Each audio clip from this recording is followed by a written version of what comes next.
The number of Americans who have mistakes on their credit reports is staggering. A 60 Minutes report exposed that most people cannot even correct the problems. CBS 2's Christine Sloan follows up.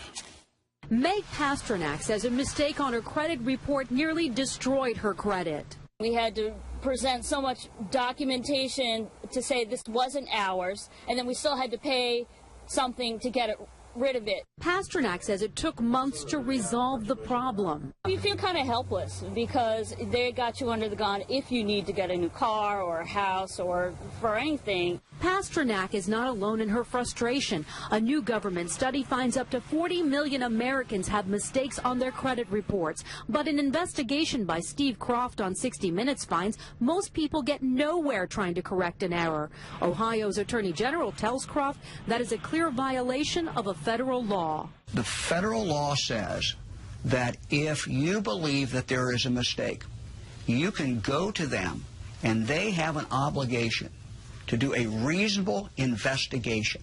They're not doing a reasonable investigation. End result, if we're successful, is a deletion of that record from your credit report. The credit pros in Newark help people fight agencies like TransUnion and Experian. All the information they receive from a customer, they translate it into a code. They don't forward the letter and the proof of payment to the creditor.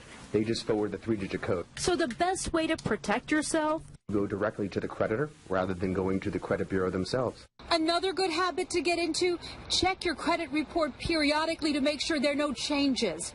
In Clark, New Jersey, Christine Sloan, CBS 2 News. And like 60 Minutes, we were unable to get an actual person at the 3 credit reporting agencies. 60 Minutes was referred to the spokesperson for the agencies, who provided a statement citing an industry-sponsored survey that showed 95